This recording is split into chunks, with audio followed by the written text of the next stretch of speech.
Mi hijo intentó vender mi departamento, valorado en casi $1 millón, sin siquiera avisarme. Luego me dio unos $70 y me dijo, vete a alquilar un cuarto en un barrio pobre a las afueras de la ciudad. Yo me reí. Él no tenía ni idea de lo que yo había hecho unos días antes. Antes de empezar, no olvides darle like a este video y suscribirte al canal. Quédate conmigo hasta el final de la historia y cuéntame en los comentarios desde qué ciudad me estás escuchando. Así sabré hasta dónde ha llegado mi relato. Me llamo Andrés Morales. Tengo 67 años. Casi medio siglo he vivido en un viejo departamento de estilo Art Deco en la colonia Roma, en el corazón de Ciudad de México. El edificio existe desde la época en que los franceses todavía influenciaban la arquitectura de la zona. Las paredes son gruesas, las ventanas de madera pintadas de blanco están ya descascaradas y los techos son altos, con molduras que antes la gente llamaba plafón corona. El piso es de madera auténtica y desprende un aroma suave cada vez que llueve.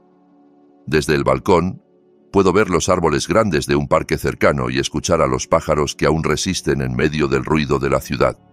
Este lugar no es solo una vivienda, es parte de mi vida.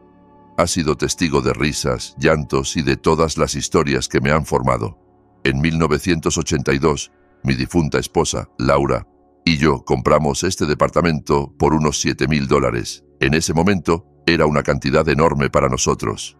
Vaciamos nuestros ahorros y pedimos prestado a algunos parientes con tal de tener la casa de nuestros sueños. Hoy dicen que este departamento vale más de $1 millón. Para muchos es un tesoro tentador. Para mí es una fortaleza, el único sitio donde me siento verdaderamente seguro. Aquí crié a mi hijo, Marcos, nuestro único hijo. Ahora tiene 42 años, vive en Naucalpan con su esposa, Elena, y sus hijas gemelas de 15 años, Nadia y Sara. Marcos trabaja en una empresa de inversiones. Gana bastante bien, pero su esposa tiene un gusto que parece no conocer límite. Elena es el tipo de mujer que mide el cariño por el tamaño del diamante en un anillo y por la finura de la tela de su ropa. Nunca llegué a sentirme realmente cercano a ella. Hay algo detrás de su sonrisa que siempre me mantuvo alerta. Una sonrisa que nunca llega a los ojos. En los últimos años he visto cómo su matrimonio empezaba a tambalearse. No por grandes peleas, sino por la presión económica que se hacía cada vez más evidente. Hace unos 5 años, Marcos comenzó a pedirme dinero. Al principio eran cantidades pequeñas, $350 por aquí, 200 por allá, siempre con excusas razonables, que si la moto se había descompuesto, que si los cursos de las niñas, que si un asunto urgente del trabajo. Yo se lo daba sin preguntar demasiado. Soy su padre, pensaba. Esa es la debilidad de un padre, ceder una y otra vez por su hijo. Pero esa costumbre se convierte en una enfermedad difícil de detener. Los préstamos fueron aumentando, tanto en monto como en frecuencia. Solo el año pasado llegué a darle casi $27,000. Marcos siempre prometía que me los devolvería. Decía que venía un bono grande en la oficina o que estaba cerrando un proyecto importante. En la realidad, sus promesas eran solo palabras. Cada vez que yo le ayudaba, Elena me enviaba un mensaje larguísimo por WhatsApp. Papá Andrés, de verdad es un ángel para nuestra familia. Somos muy afortunados de tenerlo. Esas palabras dulces empezaron a sonar huecas, mecánicas, como el gracias que se le dice al cajero del banco después de retirar efectivo. Llegué a sentir que ya no era su padre, sino un cajero automático con pulmones. El departamento empezó a convertirse en tema delicado en la mesa familiar. Marcos lanzaba comentarios como quien no quiere la cosa. Papá, este departamento es muy grande para que viva solo. Las cuotas mensuales deben ser carísimas. Si lo vendiera podría irse a un lugar más práctico. Elena asentía y añadía sugerencias. Que yo podría mudarme a un departamento más pequeño en Iztapalapa o a una casita en Toluca, donde el aire es más fresco y tranquilo. Siempre envolvían esas ideas con un tono de preocupación. Pero yo sabía perfectamente qué estaban pensando en realidad. En sus ojos, yo era un viudo viejo con un patrimonio de millones esperando turno para morir. Pero yo sigo sano. Mi mente continúa clara. No tengo la menor intención de abandonar esta casa. Siempre me repetía a mí mismo. Me quedaré aquí hasta que mi cuerpo salga envuelto en una sábana blanca. Sin embargo, durante la temporada de lluvias del año pasado, algo cambió. La presión de Marcos y Elena se hizo más intensa. Elena empezó a pasar casualmente por el departamento con más frecuencia. Decía que venía de una reunión en el centro y me traía caldo de pollo o sopa de res. Entre conversaciones, se levantaba y recorría las habitaciones. Sus ojos se detenían en los armarios, en las vitrinas, en los libros. A veces comentaba el valor del armario heredado de mi madre o de las vajillas de porcelana que pertenecieron a mi abuela. «Papá, qué lástima que algún día todo esto termine guardado en una bodega», decía, como si estuviera hablando de mi futuro sin mí dentro. Marcos también empezó a mostrarse preocupado por mi seguridad. Decía que yo ya estaba demasiado mayor para vivir solo, que las escaleras del edificio eran peligrosas, que los temas de electricidad y tuberías eran complicados para mí. Incluso sugirió que le diera un poder notarial amplio para que él se encargara de todas mis finanzas por si algo me llegaba a pasar. «Hay muchos adultos mayores que son víctimas de estafas, papá», insistía. Yo solo sonreía, pero por dentro recordaba que la única persona que había vaciado mis ahorros era él. 3 meses después, Elena comenzó a traer folletos de residencias para adultos mayores y pequeños departamentos en las afueras de la ciudad. Los dejaba en la mesa de la sala, abiertos en las páginas con fotos de gimnasios para la tercera edad y jardines diminutos con flores. Hablaba de ello como si todo fuera por mi bienestar, para que estuviera cuidado. Yo sabía que detrás de todo solo había ambición. El punto de quiebre llegó una noche de martes. Marcos me llamó con la voz entrecortada, casi desesperada. Dijo que su suegra necesitaba un tratamiento muy caro en un hospital privado, que en la empresa había recortes de personal, que Nadia y Sara tenían que tomar cursos especiales para ingresar a una preparatoria de prestigio. Necesitaba $33.000 y los necesitaba ya. Cuando me quedé en silencio intentando entender, su tono cambió. Me acusó de egoísta, de acumular dinero mientras su propia familia sufría.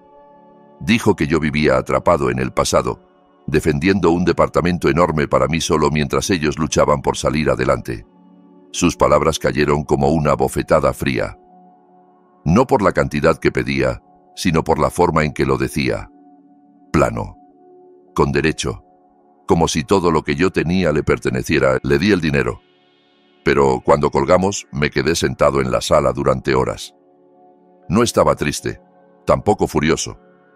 Lo que sentí fue una claridad brutal. Para él, yo ya no era su padre. Era un recurso que había que administrar y exprimir hasta el final. Y esa noche, sin decirle nada a nadie, decidí que, si ellos querían borrarme de mi propia vida, me aseguraría de que se arrepintieran. Desde esa llamada empecé a fijarme en detalles que antes ignoraba. Marcos y Elena, que antes solo venían en festividades o cumpleaños, empezaron a visitarme con frecuencia. Al principio pensé que tal vez era una muestra de interés genuino. Elena llegaba con empanadas o pan dulce y me decía que le preocupaba que yo no estuviera comiendo cosas nutritivas. Se sentaba en la sala y mientras charlábamos, sus dedos recorrían las tallas del mobiliario de madera, las vitrinas, las piezas antiguas. «Papá, estos platos deben valer una fortuna. Si los vendemos, alcanzarían para pagar la escuela de las niñas», comentó una vez sonriendo. Yo respondí con un gesto vago, fingiendo no entender. También noté que Marcos empezó a hacer preguntas sobre el reglamento del edificio, si se cambiaba de dueño, sobre si tenía testamento, sobre quiénes figuraban como herederos. Lo preguntaba con un tono casual, pero en su voz había cálculo. Un día vi a Elena, creyendo que yo no la miraba, sacando fotos de varias habitaciones con su celular. Dijo que se las mandaría a Nadia y Sara porque extrañaban la casa de su abuelo, pero cuando alcancé a ver algunas de las imágenes en la pantalla, los encuadres eran demasiado perfectos, demasiado centrados en los muebles y la distribución, como fotos para un anuncio inmobiliario. Esa noche casi no dormí. Mientras escuchaba la lluvia tras los cristales, uní cada pieza. Las visitas frecuentes, las miradas calculadoras a mis cosas, las preguntas sobre el testamento, las fotos del departamento. Todo apuntaba a una sola conclusión que me heló la sangre. Estaban preparando un plan para quitarme el departamento. A la mañana siguiente llamé a una vieja amiga, Lucía, que ahora trabajaba en un despacho jurídico. Le conté todas mis sospechas. Guardó silencio un momento y luego dijo: «Si tu intuición es correcta, pueden intentar usar la vía legal. Incluso podrían alegar que ya no estás en condiciones de manejar tus asuntos y pedir tu tutela». Sus palabras me atravesaron como agujas. Lucía me presentó entonces a una persona de confianza, una detective privada llamada Patricia Herrera, una mujer de unos 50 años, de mirada firme y difícil de engañar. Nos vimos en una pequeña cafetería cerca del metro Insurgentes. Patricia escuchó mi relato sin interrumpir. Cuando terminé, habló con voz tranquila pero categórica. «Si de verdad tienen malas intenciones, necesitamos pruebas, no solo sospechas». Me explicó que podía instalar cámaras pequeñas y grabadoras de audio en varios puntos del departamento. Esos dispositivos registrarían conversaciones y acciones, tanto cuando yo no estuviera presente como cuando fingiera no entender lo que se decía. Dudé. Me parecía horrible espiar a mi propia familia. Pero al recordar la mirada de Elena sobre el armario heredado de mi madre, la duda se desvaneció. Acepté. 2 días después, Patricia llegó con una gran bolsa llena de equipos.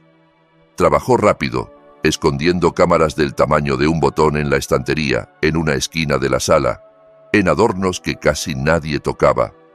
Colocó grabadoras bajo la mesa del comedor y en la sala de estar. Todo conectado a un sistema que solo ella podía revisar. No tardamos en obtener resultados. 2 semanas después, Marcos me llamó para invitarme a cenar en el departamento. Dijo que vendría con Elena y las niñas. Acepté, sabiendo que era una buena oportunidad para verlos actuar. Esa noche preparé sus platillos favoritos: un estofado de carne con papas, arroz, frijoles y una sopa casera. Nadia y Sara estaban contentas. Me contaron cosas de la escuela, de sus amigas y de una presentación artística en la que participarían. Entre aquella alegría, vi a Marcos moverse de un lado a otro, fotografiando la sala, observando los rincones con una falsa admiración por los muebles antiguos. Elena, por su parte, me preguntaba por mis rutinas diarias. Si alguna vez olvidaba apagar la estufa, si tenía problemas para recordar la hora de mis medicinas. Sus preguntas sonaban casuales, pero cada palabra era como una aguja. Estaban construyendo el relato de que yo ya no podía cuidarme. Cuando se fueron, Patricia llegó esa misma noche a recoger las grabaciones. Nos sentamos en el comedor y escuchamos. En una parte se oía claramente la voz de Elena, diciendo en voz baja: «Si conseguimos pronto el poder notarial y vendemos el departamento, podemos sacarle más de $1 millón. Ya vi anuncios. Hay mucha gente buscando algo así por la zona». La voz de Marcos respondió: «Tranquila, primero hay que asegurar la tutela. En cuanto tengamos un certificado médico diciendo que ya no es capaz de manejar sus asuntos, tomamos el control de todo». Algo dentro de mí se quebró al oírlo.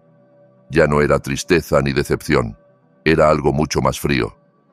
Comprendí que no estaba frente a mi hijo y su esposa, sino frente a 2 personas que me veían como un obstáculo que había que apartar, y decidí que, si querían jugar sucio, yo jugaría mejor. Desde entonces, cada sonrisa suya me parecía una máscara mal puesta. Cada frase amable, una mentira. Empecé a fijarme en todo: la manera en que Marcos tocaba la mesa, cómo los ojos de Elena recorrían la sala como si sumaran mentalmente el valor de cada objeto. Pocos días después, se volvieron aún más descarados. Elena llegó sin avisar, con un plato de sopa de res. «Papá, tienes que comer bien para no enfermarte», dijo, y apenas cruzó la puerta empezó a revisar todo. Señaló una pequeña grieta en el techo cerca del balcón. «Mira cómo se está dañando esto. Tú estás solo. Si el techo se viene abajo, puede ser muy peligroso». Le tomó una foto. Luego entró al cuarto de huéspedes, abrió el armario y sonrió al ver las telas y manteles bordados de mi madre. «Es una pena que estos tejidos se queden guardados. Podrían venderse muy caros, papá». Días después fue el turno de Marcos. Llegó con una carpeta llena de documentos. «Es solo un formulario de emergencia», dijo. «Un poder para facilitarme la gestión de todo». por si te pasa algo de repente. Fingí no entender. Pregunté para qué, si todos mis asuntos estaban en orden. Marcos suspiró como si hablara con un niño terco. Papá, no entiendes, es importante. Muchos adultos mayores caen en fraudes. Si yo manejo todo, estás seguro. Sacó una pluma y colocó los papeles frente a mí. Alcancé a ver que se trataba de un poder amplísimo para administrar mis bienes y cuentas. Hice temblar la mano al tomarlo. Marcos, tengo que leerlo con calma. La vista me falla y no sé dónde dejé los lentes, respondí. Él sonrió apenas, con molestia escondida. Sabía que yo estaba ganando tiempo. Patricia me había aconsejado seguir interpretando el papel de hombre mayor confundido, dejar que ellos se sintieran por encima, porque el orgullo los haría cometer errores. Y tenía razón. Semanas después, otra grabación nos dio más pruebas. La voz de Marcos decía: el doctor Daniel Ruiz está listo para hacerle una evaluación cuando queramos. Con una sola revisión, nos da un certificado diciendo que ya no puede manejar sus finanzas. Me debe un favor del club de golf, así que nos va a ayudar. Elena añadió: cuando tengamos eso, pedimos la tutela ante el juez. Luego, nada nos impedirá vender el departamento. Ya vi una casa en un fraccionamiento a las afueras. El jardín es enorme, perfecta para nosotros. Incluso hablaron de lo que le dirían a Nadia y Sara si yo desaparecía de pronto del departamento. Elena se rió y dijo: les decimos que el abuelo está enfermo y que tuvo que irse a un lugar especial. Con el tiempo se les va a olvidar. Escuchar cómo hablaban de mis nietas, como si yo fuera un objeto que se podía borrar de sus vidas, endureció mi corazón. Poco después empezaron a moverse. El doctor Ruiz llamó a mi casa. Dijo que estaba haciendo una campaña de revisiones gratuitas para adultos mayores en la colonia. Me pidió agendar una cita. Rechacé amablemente. 2 días después volvió a llamar, esta vez más insistente. Señor, negarse a una evaluación en estas condiciones a veces se considera un signo de deterioro en la capacidad de tomar decisiones. Advirtió. No respondí. Le di las gracias y colgué. Mientras tanto, Elena venía cada vez más. Encontraba un grifo que goteaba en el baño de visitas y comentaba: papá, si ya ni siquiera puedes encargar a alguien que arregle esto, es que se te está dificultando manejar la casa. Señalaba una olla en la cocina que yo había dejado en la estufa cuando sonó el teléfono y decía: imagínate si la flama hubiera estado más alta. Podrías provocar un incendio. Cada comentario iba cargado de una falsa preocupación dirigida a pintarme como incapaz. Marcos comenzó a traer más papeles y los desplegaba sobre la mesa del comedor como un profesor explicándole tareas a un alumno rezagado.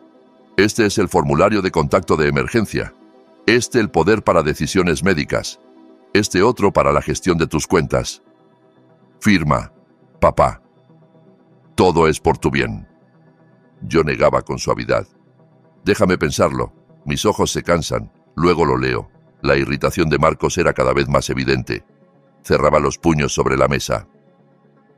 Papá, no hagas las cosas difíciles. Estamos tratando de ayudarte, no de perjudicarte. Yo apenas sonreía, escondiendo la satisfacción de saber que cada presión, cada frase, quedaba registrada como prueba contra ellos. Las grabaciones que Patricia reunía dibujaban un plan perfecto, pero en su contra. Hablaban de fechas, de los pasos para conseguir la tutela, incluso de la fecha tentativa para internarme en una residencia lejos de cualquier conocido. Ya vi una en un municipio lejos, nadie irá a preguntar nada, decía Elena en una de las grabaciones. Después de escuchar todo eso, me quedé un largo rato en silencio. No había lágrimas, tampoco compasión, solo una decisión cada vez más firme. Querían robarme la vida. Yo haría que les costara muy caro. Sabía que no podía enfrentar a Marcos y Elena con impulsos. Tenía que jugar como ellos, en silencio, calculando, aprovechando su debilidad más grande. La avaricia Patricia ya tenía un plan. Las pruebas eran suficientes para acorralarlos, pero me aconsejó no atacar todavía.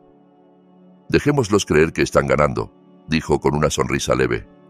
Que se metan tan profundo que después no puedan salir.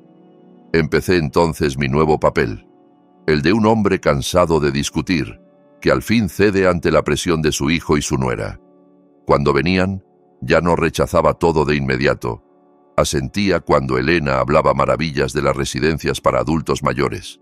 Escuchaba a Marcos enumerar las ventajas de que él manejara todos mis bienes. A veces fingía olvidar cosas que acabábamos de mencionar y le pedía que repitiera. Era una actuación consciente.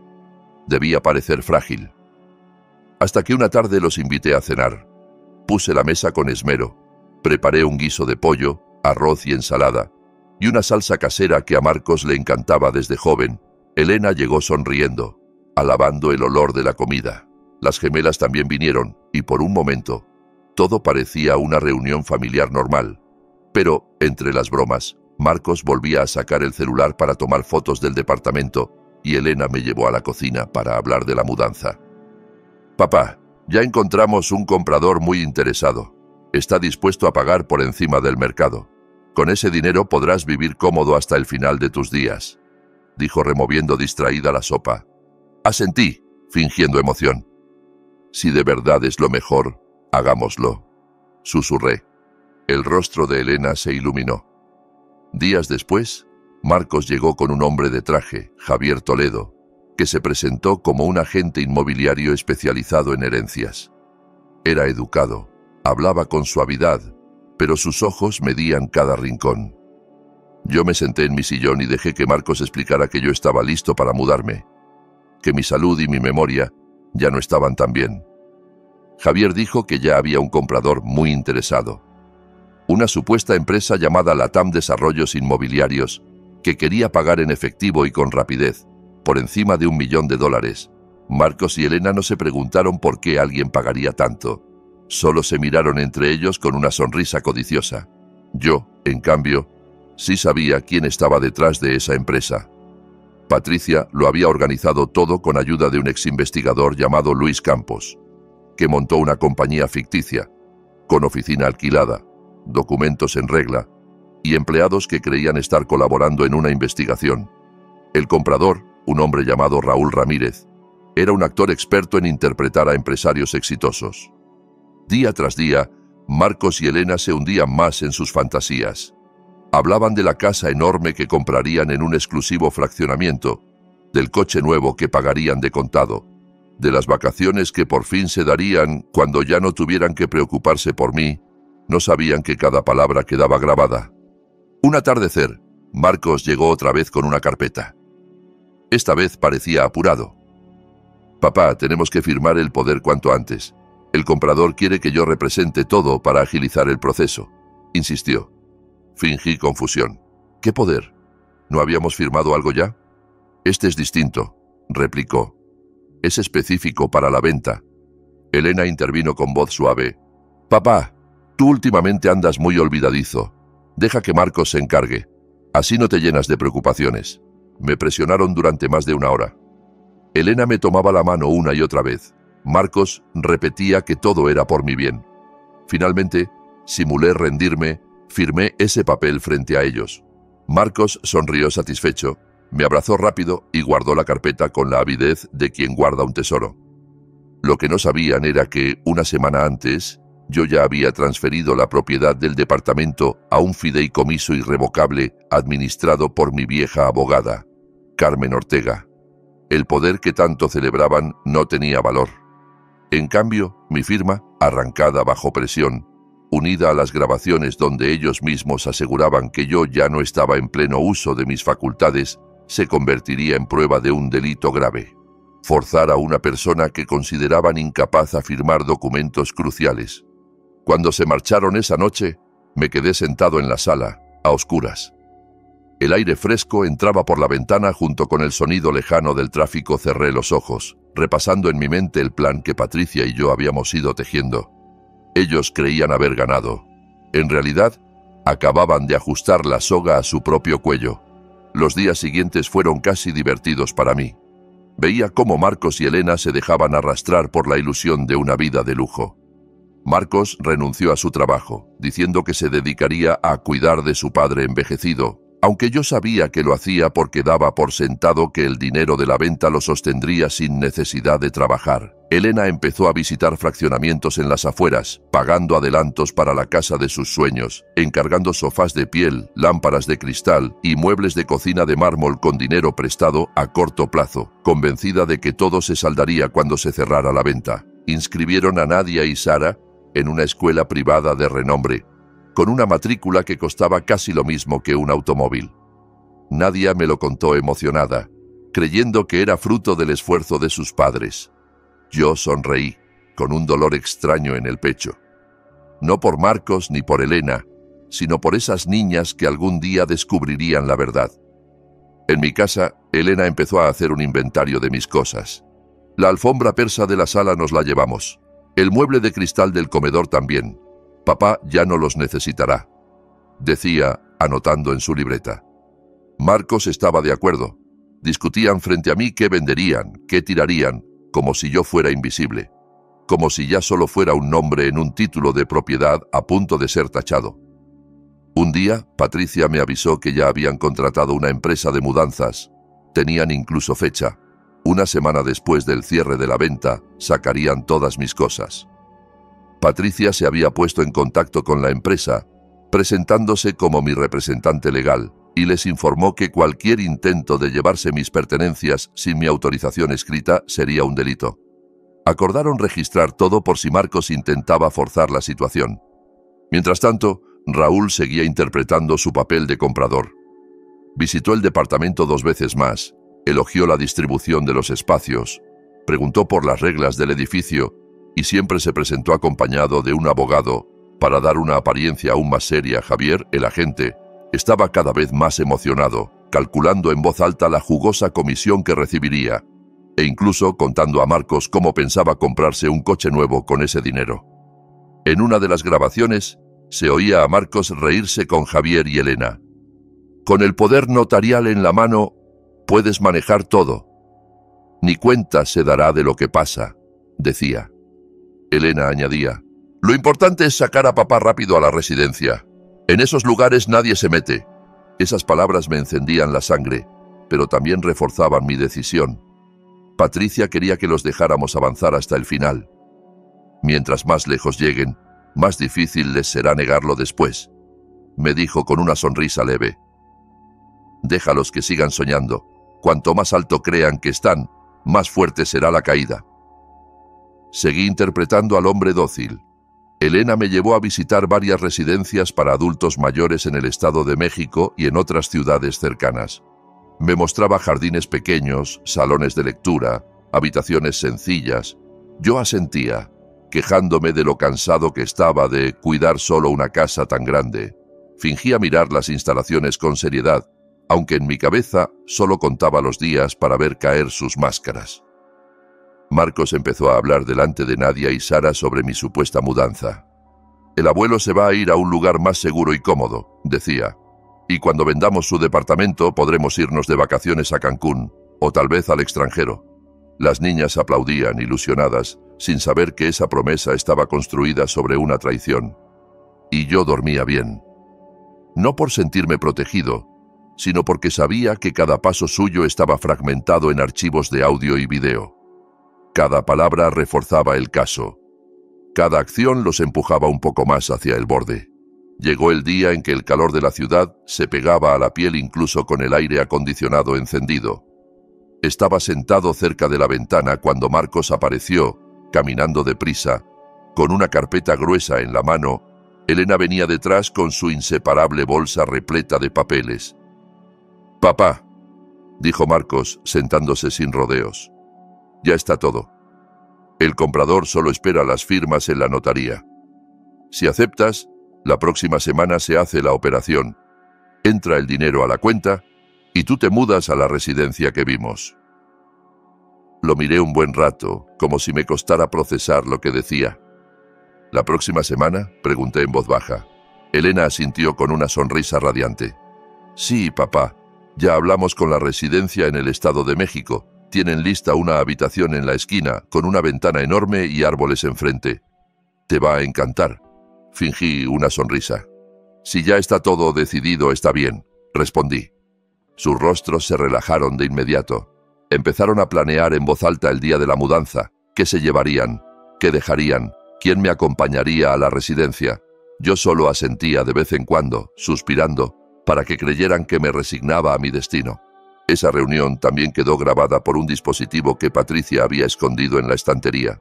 Las voces sonaban claras, incluso cuando hablaban más bajo. Pocos días después, Marcos me citó en la oficina de Javier. El despacho quedaba en una pequeña oficina de 3 pisos en una zona de oficinas atestadas. Al entrar, Javier me recibió con una sonrisa zalamera. «Señor Andrés, qué gusto verlo. Ya está todo listo, solo falta su firma», dijo, señalando un montón de papeles. Me senté despacio y comencé a hojear los documentos. Todo lucía muy oficial, cuidadosamente preparado por Patricia, pero no tenían fuerza legal.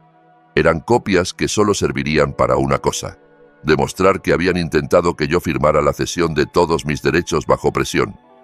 Raúl estaba allí también, representando al comprador, con camisa impecable y un portafolio elegante. Habló con respeto, alabó mi departamento y dijo que su familia quería mudarse cuanto antes porque la ubicación era perfecta. Marcos estaba visiblemente nervioso. Cuando terminaron de leerme lo indispensable, lo miré. «Si esto es lo mejor para todos, firmo», dije. Elena empujó la pluma hacia mi mano. La sostuve con un ligero temblor, no por miedo, sino para contener la risa. Firmé donde indicaron. Marcos exhaló aliviado. Elena sonrió satisfecha. Javier aplaudió en voz baja. Al salir, me llevaron en coche a casa. En el camino, Marcos hablaba del coche nuevo que compraría. Elena ya pensaba en una cena para celebrar la nueva etapa. Yo, sentado en el asiento trasero, miraba el tráfico y contaba mentalmente las horas para el desenlace. Esa noche, Patricia llegó con una carpeta que contenía los documentos verdaderos, a salvo desde hacía semanas. «Ya dieron el último paso», dijo sonriendo. «En cuanto vean que el dinero no llega y tengamos su reacción, presentamos todo». Por primera vez desde que comenzó todo, sentí una calma profunda. El siguiente movimiento cerraría el círculo. 3 días después, el ambiente del departamento era distinto. Había una tensión que casi podía tocarse. Marcos llegó temprano. Esta vez no traía su traje elegante, sino ropa gastada. Tenía el rostro duro, ojeroso. Elena venía detrás, con el gesto serio, apretando el celular. «Hay un problema», dijo Marcos, sentándose de golpe. «Javier dice que el dinero aún no entra, que el comprador tuvo un tema técnico con el banco». Lo miré con aparente sorpresa. «¿Cómo es posible? ¿No estaba todo seguro?», pregunté. Elena suspiró. «Eso dice papá. Pero nos aseguró que la próxima semana se resuelve». Pasó una semana, luego otra. Cada vez que Marcos venía, traía una excusa nueva salida de la boca de Javier, que faltaba un documento, que el notario pedía una legalización adicional, que el banco tenía un retraso. Las llamadas al supuesto comprador se volvían cada vez más frustrantes. Elena empezó a inquietarse, sobre todo porque ya habían pagado adelantos, y la gente de la casa nueva estaba exigiendo el resto. Yo seguía con mi rutina. Té por la mañana, plantas del balcón, noticias por la televisión. Por las noches, Patricia venía a actualizarme. «Ya se están desconfiando entre ellos», me dijo una vez. Marcos presiona a Javier. Elena cuestiona si el comprador es real. Todo marcha como esperábamos. Días después, Marcos llegó solo. Tenía la cara pálida y los ojos rojos. «Papá, ya no entiendo nada». Javier casi no contesta. El comprador desapareció. En la notaría dicen que sin él no pueden hacer más. Elena está furiosa. Dice que es mi culpa, confesó. Lo observé largo rato. «Marcos, quizá no era tu destino, y si algo empieza de manera equivocada, lo normal es que termine mal», le dije despacio. Él agachó la cabeza. Sus manos temblaban sobre las rodillas. Podía sentir cómo su orgullo se resquebrajaba al mezclarse con el miedo. Aquella tarde, solo en la sala, mi teléfono vibró.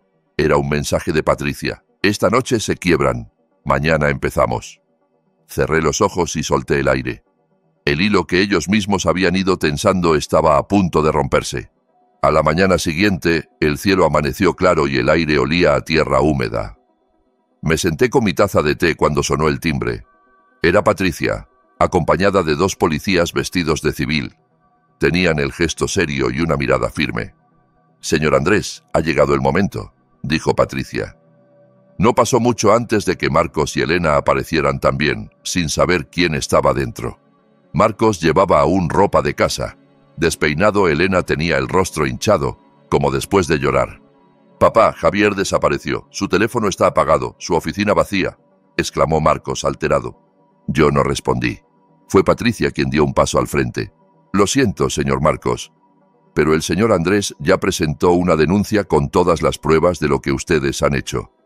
Falsificación y abuso de confianza, intento de despojo, preparación para internarlo en una residencia sin su consentimiento». Marcos se quedó de piedra. Elena la miró con furia. «¿De qué habla? Todo ha sido un malentendido. Nosotros solo...» Patricia la interrumpió con frialdad. «Un malentendido. Tenemos grabaciones de sus conversaciones, fotos de las reuniones con Javier y documentos que intentaron que firmara aprovechando que decían que él ya no era capaz de decidir. Los policías mostraron un documento oficial. Venimos a llevarlos a declarar. Pueden hacerlo por las buenas o por las malas», dijo uno de ellos. Marcos empezó a temblar. «Papá, ¿tú hiciste todo esto?», preguntó con voz rota, como si no pudiera creerlo. Lo miré a los ojos, conteniendo en el fondo de la mirada todas las heridas acumuladas. «Eres mi hijo, Marcos. Pero la sangre no justifica traicionar a quien te dio la vida. El hoyo en el que estás, lo cavaste tú solo», respondí. Elena intentó balbucear algo, pero los policías ya se acercaban. Marcos no se resistió. Bajó la cabeza y caminó hacia la puerta. Elena aún intentó justificarse, pero sus palabras se perdieron en el pasillo. Cuando la puerta se cerró tras ellos, el departamento quedó inusualmente silencioso. Patricia dejó una carpeta gruesa sobre la mesa. «Todo está hecho, señor. No podrán tocar nada suyo, y el proceso penal seguirá su curso», me aseguró. Solté un suspiro largo. Lo que sentí no fue victoria, sino una pesada liberación. Meses de sonrisas falsas, de pasos medidos, de voces en susurro, habían terminado. Ya no habría miradas que midieran mis cosas, ni pies impacientes recorriendo mi sala como si ya fuera suya. Los días posteriores fueron extrañamente tranquilos. El edificio recuperó su silencio habitual. Volví a caminar de la sala al balcón sin sentirme observado. El aire de la mañana entraba por las ventanas con olor a tierra húmeda y a café de los vecinos. El canto de algunos pájaros volvió a hacerse notar. Patricia siguió visitándome por un tiempo, asegurándose de que los trámites avanzaran. «No se preocupe, Andrés. Será largo, pero las pruebas son contundentes. Sus bienes están protegidos. Nadie puede mover nada sin su autorización», me repetía. A veces venía también Luis, con noticias de la fiscalía. Aunque todo marchaba bien, yo no podía evitar sentir una punzada en el corazón. Marcos era mi hijo. Lo había criado solo desde que Laura murió. Pero en algún punto su corazón se torció y comenzó a verme como una cuenta bancaria con nombre y apellido Elena, a quien yo había recibido como a una hija. Resultó ser igual o peor. Una tarde me senté en el balcón, viendo el cielo anaranjado. Recordé a Marcos de niño, su risa cuando aprendió a andar en bicicleta, el brillo de sus ojos al enseñarme una buena calificación. Un par de lágrimas cayeron, no por pena de lo que enfrentaba ahora, sino por la distancia irreversible que había crecido entre nosotros. Mi vida volvió a ser sencilla. Cuidaba mis plantas en macetas, reacomodé mis libros en el estante, esos que ellos habían revisado como si fueran mercancía. A veces me visitaban viejos vecinos, curiosos por lo que habían oído. «Tuviste suerte de descubrir todo a tiempo», decían. Yo solo sonreía. No necesitaba contarles todos los detalles. Un par de semanas después, Patricia llegó con buenas noticias. Mis cuentas estaban seguras, todos mis bienes estaban legalmente blindados. Ella me entregó un documento que lo confirmaba. «A partir de hoy, nadie puede tocar nada sin su consentimiento, Andrés. Está completamente libre», dijo. Esa noche, sentado en la sala, encendí una lámpara de luz cálida y saqué una vieja fotografía. En ella estábamos Laura, Marcos de niño y yo, sonriendo sin preocupaciones. La miré un largo rato y luego la guardé de nuevo en el cajón. El pasado ya no podía cambiarse. Lo único que podía decidir era cómo vivir el tiempo que me quedaba. Afuera, Ciudad de México seguía siendo la misma. Caótica, ruidosa, viva. Pero dentro de mi departamento, por primera vez en años, reinaba una paz genuina. No quedaban sombras de traición escondidas detrás de sonrisas amables. Solo quedábamos mi casa, mi historia y una libertad que esta vez era realmente mía.